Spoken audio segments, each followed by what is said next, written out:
The following is a Comfortably Zoned Radio Network production.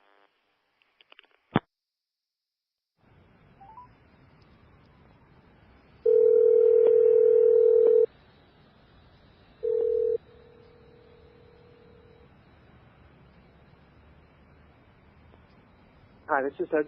Hey, Doug. Welcome to Canna Chat in the Zone.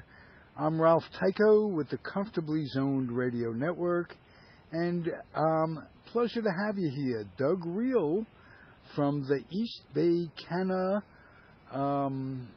what's the last name of your association? It's a community, the East Bay Canna Community. And we've had Joanna from that organization on, and happy to have you. Doug Reil, welcome. Well, thanks for having me on. It's a pleasure to talk to you. Yeah, it's a pleasure to talk to you because you are a true marijuana advocate, and we don't use the word marijuana on these airwaves recently. It's cannabis, because marijuana is said to be a racial slur. I didn't realize it myself, a long-term user, but it was pointed out by Ryan Miller, my co-host on this show, that there's a campaign going on to eliminate that word from the cannabis community.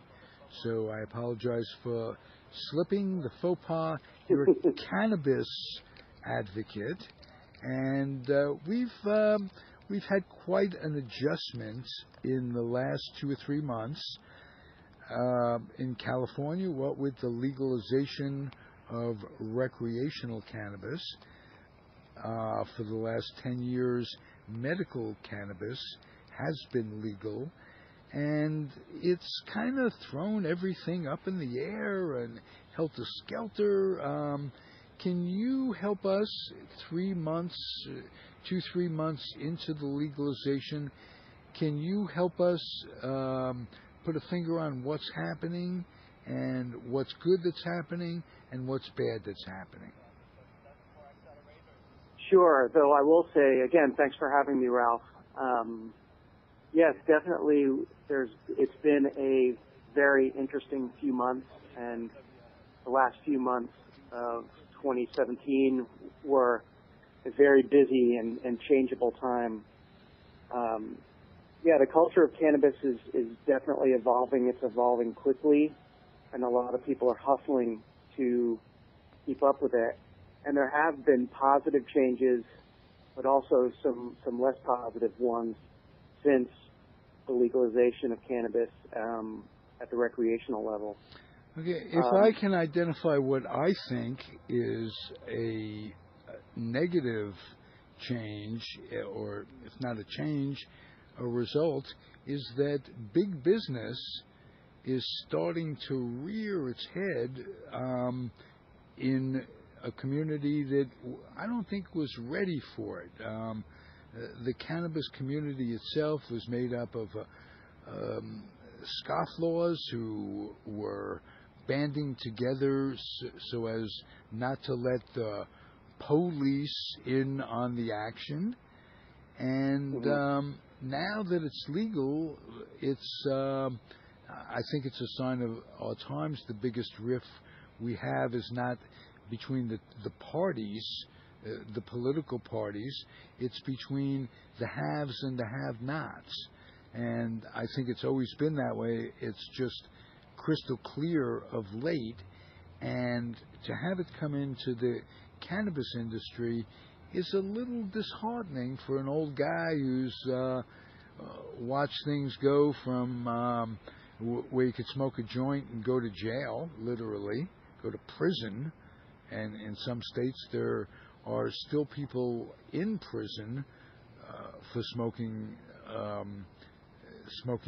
a joint.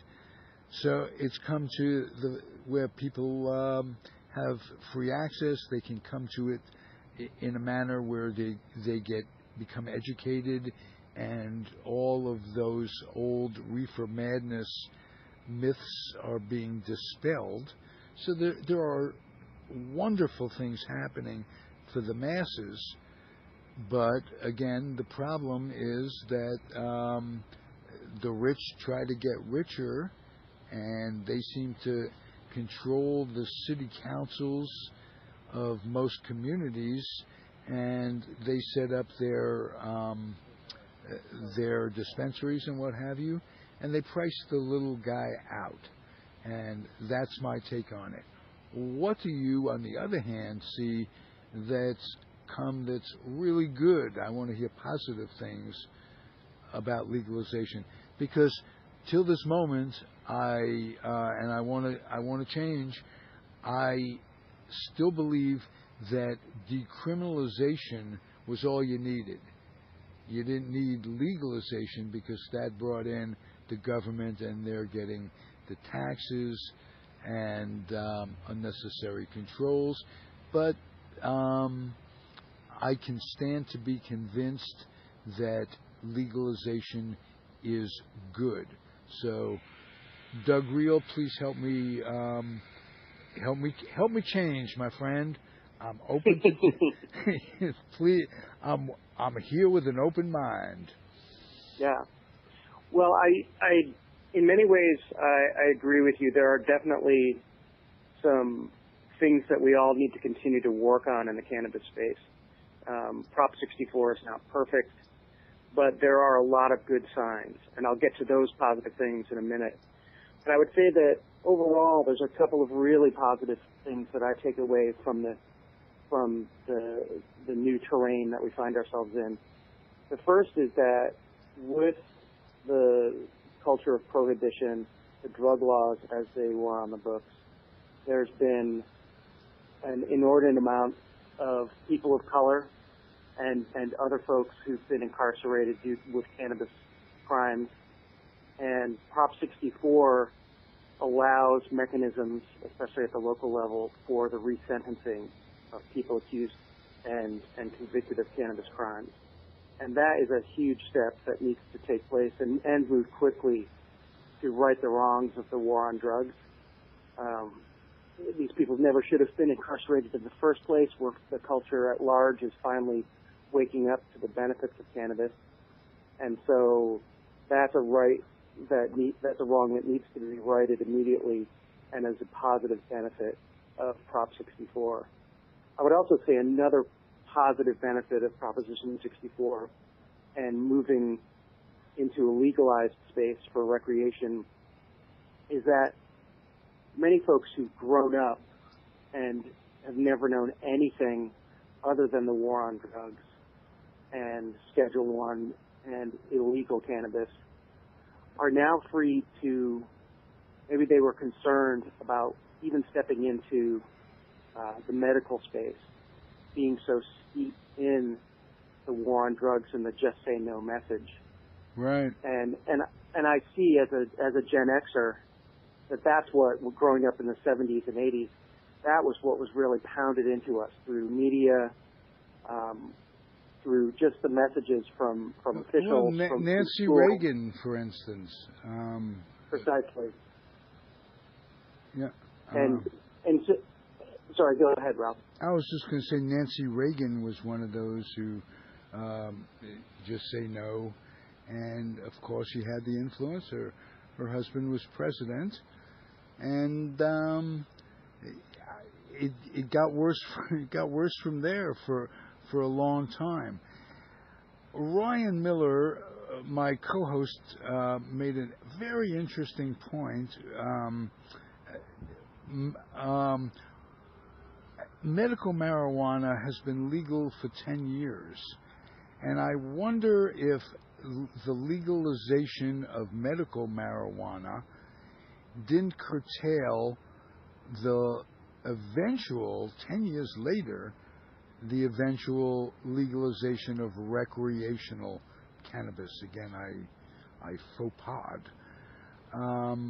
Does that make sense to you in any way that all the good that came out of the medical community was, in a way, was almost a sham, because anybody could get a card for virtually any reason, myself included. I got a medical card years ago for having floating anxiety and some trouble sleeping. Well, they are incredibly important reasons to use cannabis, and I'm inordinately appreciative of that. But it does, if you look at it objectively, there are some states you can't get a medical card unless you have a life-threatening disease. So that it was, in a way, hypocritical and might have curtailed the recreational legalization along the way. But what you say is inordinately valid. It is bringing the masses to the drug or to the herb, and they're seeing benefits that opiates don't provide, because the benefits that opiates provide lend to addiction and a high preponderance of folks being killed to relieve pain. And that cannabis is relatively safe in terms of side effects is a wonderful thing for that reason. What other things do you find positive about the transition? I really find that it's, as California, is now the largest cannabis market in the world, now created a new level of conversation as cannabis has made the news more and more. It's started to create the conversation that will allow for more education and awareness about what cannabis can actually do, because in the culture of prohibition, we continue to badly need studies that Schedule I just does not allow for. But they are slowly happening. They're slowly getting more permissions to do studies. So the education, the communication, the conversation around cannabis, what it can do, demystifying and destigmatizing the use of cannabis, that's going to take some time. That cultural shift is going to take some time. But as we've seen, there is a vast majority of people, polls have over and over have shown 60 to 70% on national polls favor the legalization of cannabis. So for me, that's one of the biggest positive things, is even though there are issues with Prop 64, it has shaken the reins a little bit. We can move a little faster. The conversations are moving very quickly, and that will open up people's awareness and get them voting in the right way. May I ask you and what your take is about the federal government's position? And you mentioned it's number one on the list, whereas anabolic steroids are on 3, and kids are dying of anabolic steroids. High school kids trying to lift weights and play ball and this, that, and the other thing. So, and it's the federal government's list. It isn't the state of California. Is it going to come down to basically we are someday, California, the 6th largest economy in the world? Are we going to secede from this crazy nation? Just because you're looking at something where I like to think this is a progressive state, but federally, what with Sessions and his wackady-do folks that are just mired in reefer madness in the 30s. And are they going to release banks to be able to handle cannabis money, or are they going to force a cash economy, which encourages crime? Is that where it all starts with the money? Is it going to have to be the banks taking a legitimate stance on it, and can that only happen through the government, or is California making plans to supersede those laws? Well, certainly there was a lot of Cal exit energy right after the 2016 election. But I think there's a lot of space and a lot of things that need to play out. Certainly we have an administration and a Justice Department that has taken steps back and is moving backwards to what is clearly a failed policy of just say no and the war on drugs. And they seem to be continue to overlooking the growing body of evidence that cannabis not only has medicinal benefits, but has remarkable medicinal benefits for a wide range of nearly 200, there are studies for nearly 200 different conditions, that double-blind studies, high-quality studies that show cannabis is beneficial. So clearly, as you mentioned before, money is playing a big part. The pharma lobby, right, to continue opioids, that is going to continue to, at least for this administration, I imagine, we're going to be in this place and we're going to be trying to hold on to the gains that we've made. If they're threatened to overturn the Cole memo, which would open up the states to potential federal intervention with local cannabis at the state level. So we have to continue to support groups like the National Cannabis Industry Association and others who are doing incredible lobbying work at the federal level, and organizations like CCIA, the California Cannabis Industry Association, which is closely aligned and actually part of the NCIA, who are coordinating at the state level. So being supportive, and I would urge people to get aware, look into organizations like these so they can learn about what's happening, and we can do our best to hold the line against people who want to take us backwards. And so a lot of it does come down to money. A lot of it does come down to who's in office right now. So I see a lot of young people stepping up. We've seen young people step up to really speak out around gun control and school shootings. And I really think at long last. Indeed. I mean, they are leading where others are not, where a lot of the adults are not. And I can certainly see that young people are seizing their agency. And that involves, as they learn about things, again, this goes back to education around cannabis, as they learn about the benefits, as they're not steeped in the just say no message. I had an idea that if people turned in their magazines for an ounce of pot, the world would be a better place in no time. It would just, because it isn't the guns, it's the magazines, and it isn't the people, it's the Congress that is keeping it. The people don't want these gun laws. The people don't want underage people with guns and killer guns. It's Congress, who's controlled by the NRA, that and it's the vicious cycle. They're not going to vote it out anywhere on the same level, rather analogous to the big farms controlling Congress in terms of legalization on a federal level. So I think the system is flawed enough where people are ready for a peaceful revolt.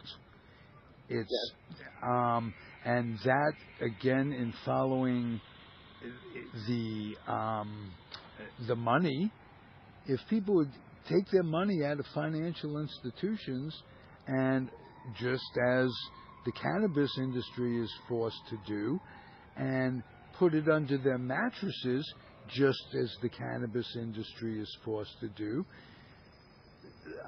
the people won't be the worse for it. What do they give you, 2% interest? You know, and they charge you 12% to 18, 20% to borrow the money. So the revolt has to come peacefully, of course, and it has to come where you hit the financial institutions. You don't allow the mortgage companies to exist that screw people. You don't allow the insurance people to rip you off. How do you do that? By you band together, and if anything happens to your neighbor, you take care of it like in the old-fashioned way, where the people band together. They don't need middlemen that rake off the profits at the top. And the reason I'm leading the conversation around to it is that there are big businesses in the canna industry whose goal is to totally wipe out the little guy. And I just people listening. Well, they wouldn't put it that way. They would put it in capitalist terms, that they're trying to grow market share. Well, and they're trying to deliver value for their investors. They certainly wouldn't put it that way, but that is functionally what happens. And I agree that there's a lot of large players coming into cannabis. It happened in Colorado, happened in Washington and Oregon. But some of their laws better protected the little guys than I think California's. There's been some changes. There were 11th hour changes in the law, such as a change in the cap, eliminating the cap on acreage for cultivators, which really exposed the cultivators. And now we have a situation. I was up in Sacramento at the end of last week for the Bureau of Cannabis Control subcommittee meeting. And in the microbusiness subcommittee, they noted that their expectations for cultivator permitting are only at 10% of their target, which means that the cultivators, the little guys, as you say, have been unable to walk through the regulatory hurdles and move into a permitted space. And so their stated goal is to create an environment where there is reduced black market, or ideally, in their words, an eliminated black market. But with the regulatory hurdles that have been put in place for the small and rural growers especially, it's a mountain that it's proving they're unable to climb, which is one of the big issues. And ultimately, it's going to impact the supply of high-quality cannabis to the market. Doug, who are our political allies, the cannabis industry, in Sacramento, and conversely, who are the folks that come up against everything that we're talking about? Well, I think we're still sorting that out. What we found as I became the program director for the East Bay Canna Compassion program toward the end of last year. And as I was reading through the new regulations, looking ahead to their enactment in January, it became clear that our compassion program could not continue with the rules as they were, at least not in a compliant way. We would be forced underground. And so in reaching out to other compassion programs, I connected with Forrest Hurd, the founder of the Caladrius Network. They're based out in the Nevada City area, and they work with catastrophically ill children, which is just shows one of the biggest gaps in the new regulation is the inability for compassion programs to continue in a compliant way. What a world!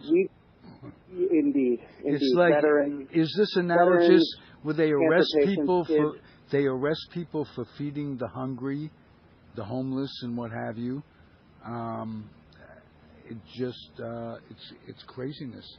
It's absolute craziness. It is craziness, and it is a positive thing that what we have seen,